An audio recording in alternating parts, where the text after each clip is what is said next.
ED court ने महाराष्ट्र के साबिक वज़ीर दाखिला अनिल देशमुख की जमानत की दरख्वास्त मुस्तरद कर दी है।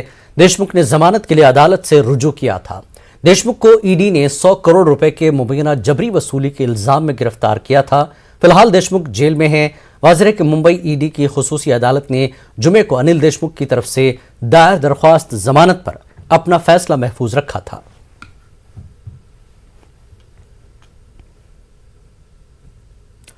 उत्तर प्रदेश में असेंबली इंतखाबात से पहले समाजवादी पार्टी ने 300 यूनिट मुफ्त बिजली की मुहिम शुरू कर दी है।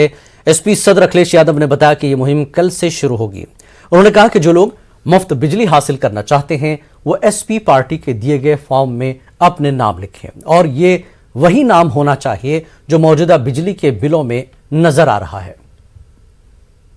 तो यूनिट फ्री देने का जो फैसला समाजवादी पार्टी ने अपने मैनिफेस्टो में शामिल किया है वो एक बहुत महत्वपूर्ण फैसला है उत्तर प्रदेश के आम लोगों के लिए, जिन्हें लगातार बढ़े हुए बिजली के बिल मिले। कई शिकायतें ये आई जहां पर बिल को लेकर के बहुत सारी दिक्कतें रहीं। कई लोगों पे एफआईआर भी हुई, बहुत सारे लोग संकट में भी रहे और हैरेसमेंट भी बड़े पैमाने पे हुआ है। जहां सुधार किया जाएगा वहीं समाजवादी पार्टी ने फैसला लिया है कि जिनके पास वर्तमान में घरेलू बिजली के कनेक्शन हैं उनके बिजली के बिल में जो नाम लिख करके आता है वही नाम लिखाएं। समाजवादी पार्टी कल से इसका अभियान चलाने जा रही है कि 300 यूनिट जो लोग चाहते हैं उन्हें फ्री मिले, उनके लिए नाम रजिस्टर करने का काम, फॉर्म भरने का काम कल से इस अभियान को समाजवादी पार्टी शुरू कर रही है। इसीलिए मेरी अपील है, जिनके पास वर्तमान में घरेलू बिजली के कनेक्शन हैं उनके बिजली के बिल में जो नाम लिख करके आता है वही नाम लिखवाएं। बीजेपी तर्जुमान संबित पात्रा ने कांग्रेस और एसपी पर निशाना साधा। उन्होंने कहा कि कांग्रेस और एसपी हिंदू मुखालफिन के साथ हैं, मौलाना तौकीर कांग्रेस के साथ हैं। संबित पात्रा ने कहा कि नफरत फैलाने की दौड़ चल रही है। आप सभी जानते हैं कि कल से एक बहुत महत्वपूर्ण खबर उत्तर प्रदेश से आ रही है और वो खबर घृणा को लेकर है। जिस प्रकार से कुछ राजनीतिक दल, चाहे वो कांग्रेस हो और चाहे वो समाजवादी पार्टी हो, आपस में जिस प्रकार से एक कंपटीशन और एक प्रतिस्पर्धा चल रही है कि who will promote more hatred for the Hindus, हिंदुओं के खिलाफ ज्यादा घृणा कौन उगल सकता है और हिंदुओं के खिलाफ बोलने वालों को कौन सी पार्टी प्रश्रय दे सकती है, इस प्रकार का विषय, इस प्रकार का प्रतिस्पर्धा, कंपटीशन हम उत्तर प्रदेश में समाजवादी पार्टी और कांग्रेस के बीच में देख रहे हैं। कल आश्चर्य हुआ जब एक औपचारिक फॉर्मल प्रेस कॉन्फ्रेंस में, जिसमें कांग्रेस के अध्यक्ष उत्तर प्रदेश के अजय लल्लू जी मौजूद थे, उनकी मौजूदगी में मौलाना तौकीर रजा खान, जो कि इत्तेहाद ए मिल्लत नामक पॉलिटिकल पार्टी को हेड करते हैं, उन्होंने कांग्रेस पार्टी को अपना समर्थन घोषित किया। और अभी भी हमने देखा कुछ मिनटों पहले कांग्रेस पार्टी के ऑफिशियल ट्विटर हैंडल ने प्रियंका वाड्रा जी के साथ मौलाना तौकीर रजा खान के तस्वीर को ट्वीट करते हुए लिखा है कि बीते दिनों आला हजरत बरेली शरीफ के मौलाना तौकीर रजा खान साहिब की कांग्रेस महासचिव श्रीमती प्रियंका वाड्रा जी से मुलाकात हुई और समर्थन देने की बात उन्होंने कही है। तो ये कांग्रेस पार्टी ने ऑफिशियली ट्वीट भी किया है और तौकीर रजा खान के समर्थन के विषय में कल प्रेस कॉन्फ्रेंस भी देखा।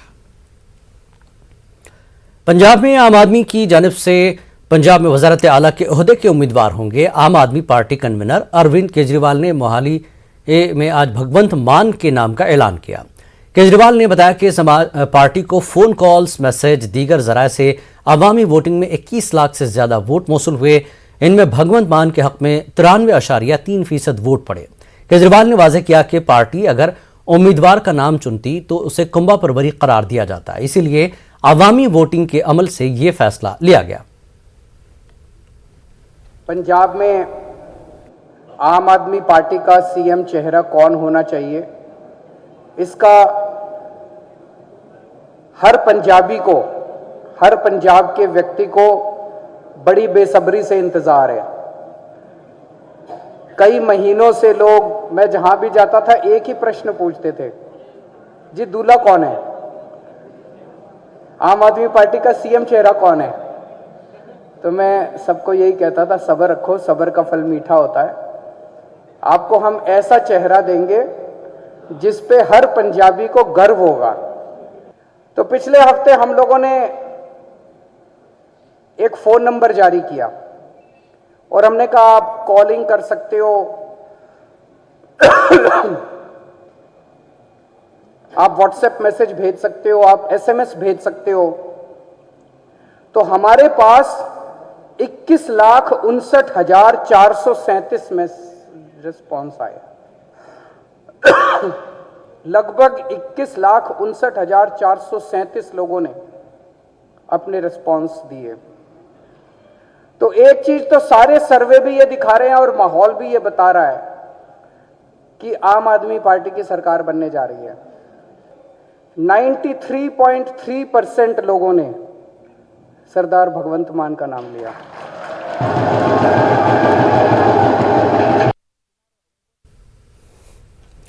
भगवंत मान सिंह ने इस मौके पर कहा कि पार्टी ने बड़ी जिम्मेदारी दी है। लोगों के तवक्कुआत हैं, अगर आम आदमी पार्टी इख्तिदार में आई तो हम लोगों के हुकूक के लिए काम करेंगे। पंजाब ਲਈ एक बहुत ਵੱਡਾ दिन है, जिस तरह सीएम साहब ने कहा।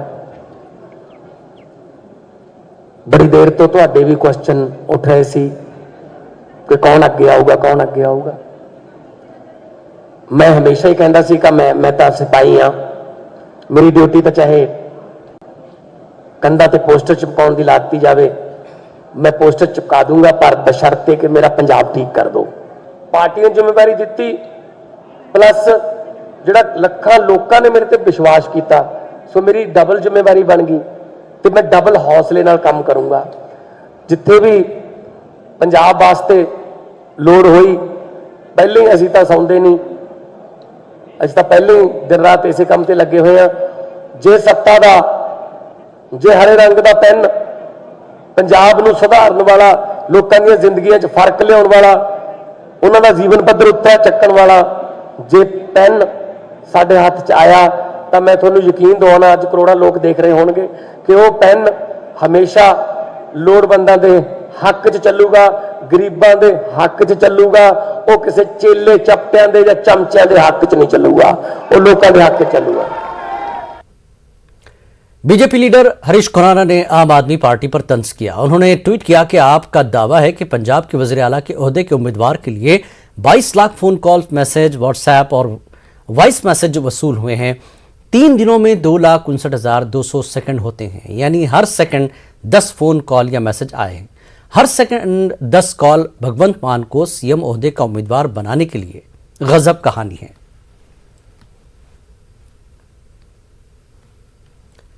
पंजाब में ईडी ने लुधियाना और मोहाली समेत मुख्तलिफ मकामात पर छापे मारे हैं। एजेंसी की टीम रेत की गैर कानूनी कानकनी के मामले में कार्रवाई कर रही है।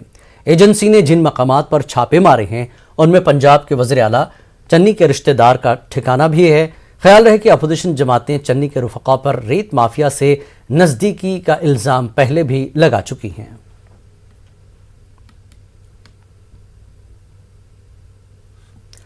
पंजाब के सीएम चरणजीत सिंह चन्नी का ईडी छापे पर रद्दअमल सामने आया है। उन्होंने कहा कि हमें निशाना बनाया जा रहा है, लेकिन पंजाबी डरते नहीं हैं। उन्होंने कहा कि पार्टी और मुझे दबाने की ये कोशिश की जा रही है। रिश्तेदारों पे भी ऐसे ही अटैक हुए थे, सेम पैटर्न पे। अब पंजाब में ईडी प्रेशराइज करने की कोशिश कर रही है, परेशानी दे रही है, हर तरीके से दबाव बनाया जा रहा है। खाली एक मंत्री पे नहीं, मुख्यमंत्री पे नहीं, हर कांग्रेस के वर्कर पे दबाव बनाया जा रहा है। बीजेपी से मुअत्तल किए गए उत्तराखंड के लीडर हरक सिंह रावत को अभी भी बाकायदा कांग्रेस में एंट्री नहीं मिली है। उत्तराखंड कांग्रेस के जिम्मेदारों से उनकी बातचीत हुई है। कांग्रेस आलाकमान की जानिब से इस मामले पर अभी हतमी फैसला नहीं किया गया है। बातचीत हुई है, अब वो मुझे बताएंगे कि आगे क्या होना है। तो इसलिए मैं कोई बातचीत अभी, क्योंकि कल पूरे दिन भर 1 मिनट की भी मुझे फुर्सत नहीं मिली। 10 बजे 11 बजे तक तो मैं व्यस्त रहा। तो क्या प्रोग्राम है, अकेले ज्वाइन कर रहे हैं कि बहू के साथ? नहीं, अब वो क्योंकि वो तो सामाजिक कार्यकर्ता है, अभी वो कोई किसी भी राजनीतिक दल की सदस्य नहीं है। तो एक जैसी भी स्थिति बनेगी और जो भी कांग्रेस से बातचीत हुई है और वो जो भी निर्णय करेंगे तो फिर वो जैसे भी मुझे बताएंगे फिर उस तरह का आगे का कार्यक्रम होगा। सर, किसी बात नहीं, मेरी बातचीत हुई है। उत्तराखंड के दोनों जो लीड ऑपोजिशन है उनसे भी बातचीत हुई है, प्रदेश अध्यक्ष से बातचीत हुई है, प्रभारी से बातचीत हुई है और वो आपस में बातचीत करके फिर हाईकमान से बातचीत करके फिर मुझे बताएंगे कि आगे क्या रणनीति रहेगी और आगे क्या कार्यक्रम रहेगा। अगर केवल कांग्रेस और भाजपा की बात नहीं करूं, मैं केवल कांग्रेस की बात नहीं कर रहा हूं, मैं भाजपा, यूकेडी, किसी भी दल की, वो अपने आप में उनका धारचूला से लेकर जसपुर मंगलौर तक और पांडुकेश्वर से लेकर मंगलौर तक और नहीं जसपुर तक, वो पूरा प्रदेश में एक लोग उनको एक वरिष्ठ नेता है प्रदेश के और मेरे तो बड़े भाई हैं और हम लोगों में राजनीतिक चाहे कितनी भी मन भिन्नता रही हो, लेकिन एक दूसरे के सुख में साथ खड़े हुए हों, उन्हें खड़े हों, लेकिन दुख में हमेशा एक दूसरे के साथ खड़े हुए हैं। वक्त एक ब्रेक का, ब्रेक के बाद फिर लौटेंगे।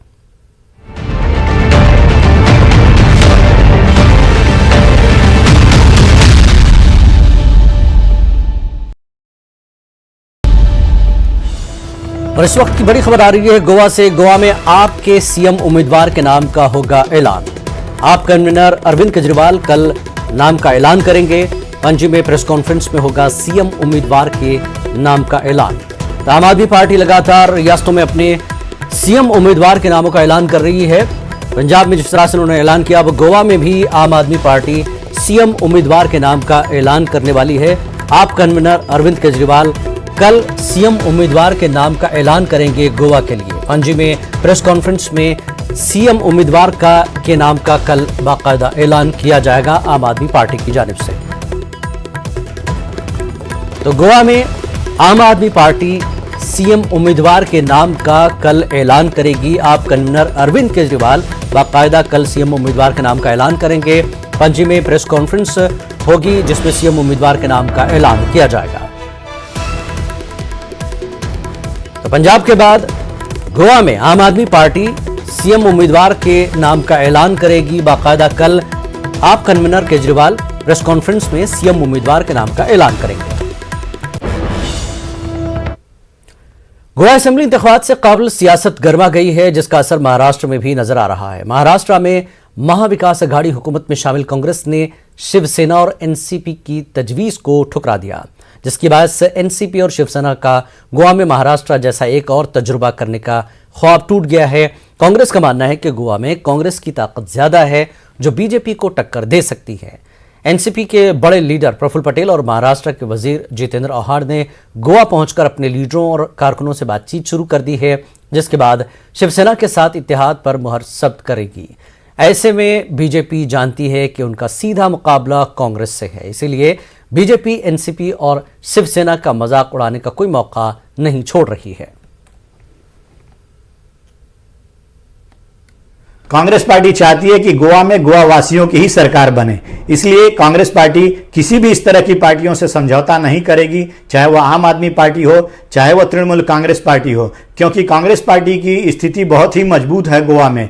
2017 का ही उदाहरण ले लीजिए। 2017 में सबसे ज्यादा वोट प्रतिशत अगर किसी पार्टी को मिला है तो वह कांग्रेस पार्टी को मिला है और सबसे ज्यादा सीट जीतने का काम भी कांग्रेस पार्टी ने किया है। उसी तरह से 2022 में भी लोगों का विश्वास कांग्रेस पार्टी के प्रति है और जिस तरह से रुझान देखने को मिल रहा है उससे यही पता चलता है कि हम वहां पे पूर्ण बहुमत की सरकार बनाने जा रहे हैं। अभी कोल्हापुर में जिला मध्यवर्ती बैंक की चुनाव हुई तो राष्ट्रवादी राष्ट्रीय ने बीजेपी को साथ में लिया, शिवसेना वोट करा तो शिवसेना ने अलग पैनल लिया। अब कोल्हापुर की विधानसभा की बाय इलेक्शन डिक्लेयर होने जा रही है तो वहाँ के एक्स एमएलए लगातार स्टेटमेंट दे रहे हैं कि ये जगह हमारी है।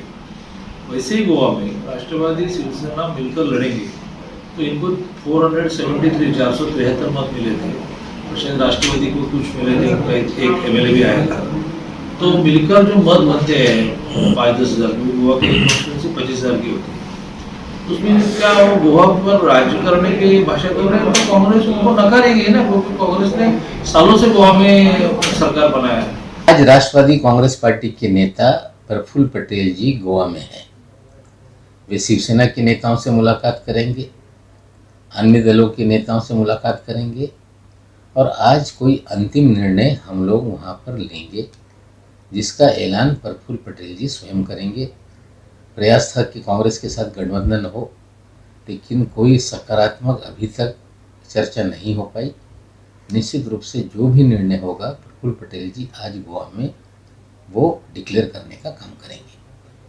सर, कांग्रेस साथ में नहीं आ रही है लेकिन फिर भी सभी पार्टियां प्रयत्नशील है। क्या लगता है कितना फायदा कितना नुकसान? कांग्रेस पार्टी के स्थानिक नेतृत्व जो है, खास करके दिगंबर कामत जी और गोवा फॉरवर्ड के लोग जिन्होंने 5 साल पहले भी सरकार बनाने में अड़ंगा पैदा किया था, फिर उन्हीं के अड़ियल रवैये के कारण वहां पे परिस्थितियां बनी हुई हैं। दिल्ली के मिलेनियम कब्रिस्तान की 10 एकड़ अराजी गायब होने के हवाले से न्यूज़ 18 उर्दू को एक्सक्लूसिव दस्तावेजात में मिले हैं। दस्तावेजात के मुताबिक कब्रिस्तान 14 एकड़ अराजी पर मुश्तमिल है। उसके साथ साथ 2001 में डीडीए और दिल्ली वक्फ बोर्ड के बीच हुए मुआहदे के वो दस्तावेजात भी मिले हैं जिससे ये पता चलता है कि दिल्ली वक्फ बोर्ड ने 10 एकड़ अराजी इस शर्त पर पार्क के लिए दी थी कि जब जरूरत होगी तो अराजी वापस ले ली जाएगी।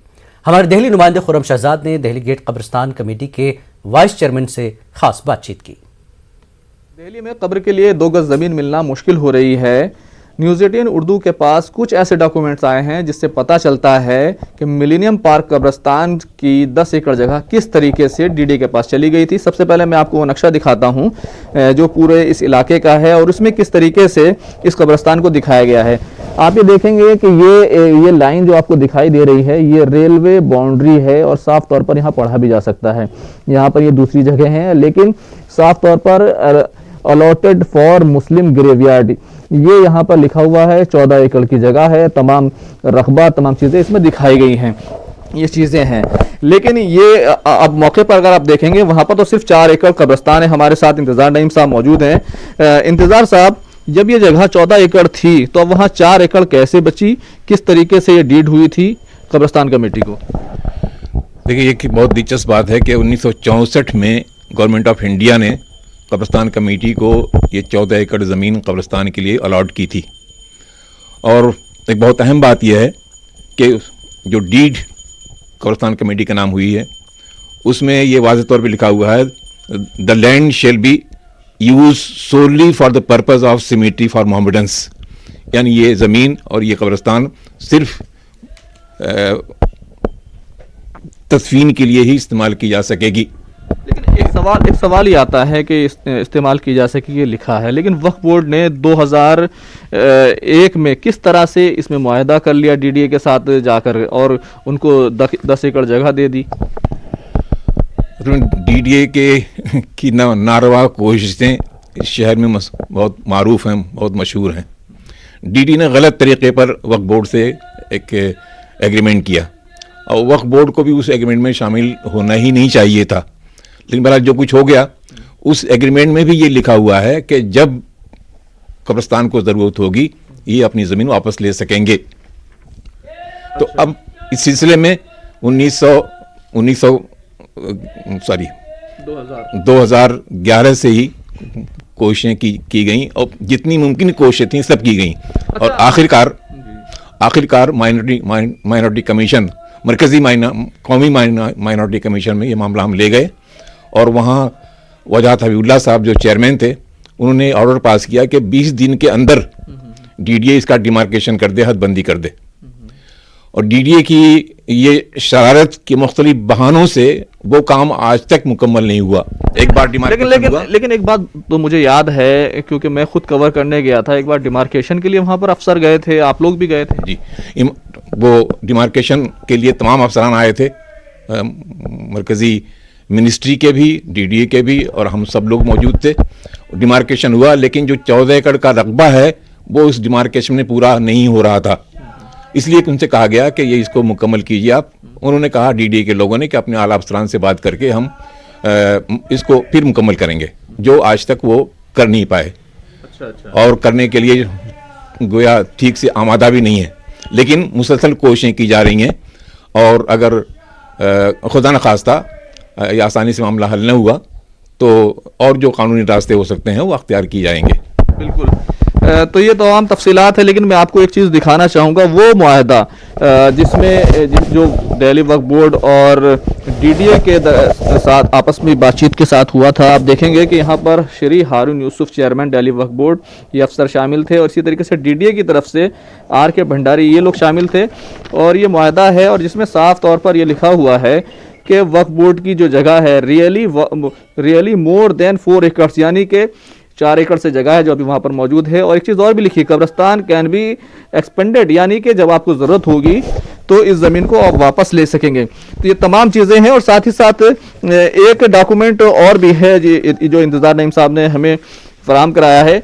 ये तमाम अफसरान हैं, जिसमें कई मुस्लिम अफसरान भी हैं, जिसमें अजीमुल हक हैं, काजी अजहर अहमद हैं। तो ये तमाम लोग हैं जो इस पूरे प्रोसेस में शामिल थे, और यही वजह है कि कब्रिस्तान डीडीए के पार्क में शामिल हो गया। और अब क्योंकि दिल्ली में तदफीन के लिए जगह नहीं है, इसलिए कब्रिस्तान कमेटी चाहती है कि हमें वापस कर दिया जाए।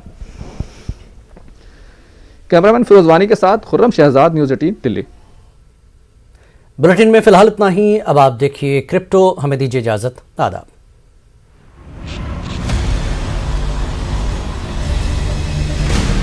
ZPay and News 18 Network present crypto की समझ। नमस्कार, मैं हूं शुभा मिश्रा और आप सबका बहुत बहुत स्वागत है ZPay और न्यूज 18 की पेशकश क्रिप्टो की समझ में। क्रिप्टो इंडस्ट्री तेजी से ग्रो कर रही है, लेकिन रेगुलेशन ना होने की वजह से कभी मार्केट आसमान को छूता है तो कभी रेट बहुत गिर जाते हैं। तो हम आपको बताते हैं कैसे कुछ आसान 7 स्टेप्स कि कैसे क्रिप्टो में आप निवेश कर सकते हैं। सबसे पहले स्टेप में अस्थिरता, चूंकि मार्केट बहुत वॉलेटाइल है, इसलिए निवेशक में जोखिम उठाने की क्षमता बिल्कुल होनी चाहिए। क्रिप्टो प्रोजेक्ट और उसकी रिलायबिलिटी को समझना बहुत जरूरी है। D.Y.O.R यानी कि do your own research. Crypto industry की खबरों से रूबरू रहे। Big buying, mining, tweets, regulatory changes से जुड़ी हर तरह की जानकारी अपने पास रखें। तीसरा स्टेप, निवेश की सीमा तय करें। अपने पोर्टफोलियो में से क्रिप्टो में निवेश के लिए 1-2% से शुरुआत करें और फिर धीरे धीरे 3 से 4% तक बढ़े। क्रिप्टो में शुरुआती निवेश के लिए SIP का अच्छा माध्यम है। चौथे स्टेप की बात कर लेते हैं। सही एक्सचेंज पार्टनर चुनें। ZPay जैसे एक्सचेंज निवेशकों को अच्छी एडवाइस और सपोर्ट देते हैं। ऐसे ही किसी एक्सचेंज का चुनाव करें जो बेहद विश्वसनीय हो, स्कोर सिक्योर्ड हो, KYC रूल फॉलो करते हो। और आज के एपिसोड में हमने 7 में से 4 पॉइंट डिस्कस किए। बाकी के स्टेप्स आपको अगले एपिसोड में बताएंगे। Till then, take care, bye bye.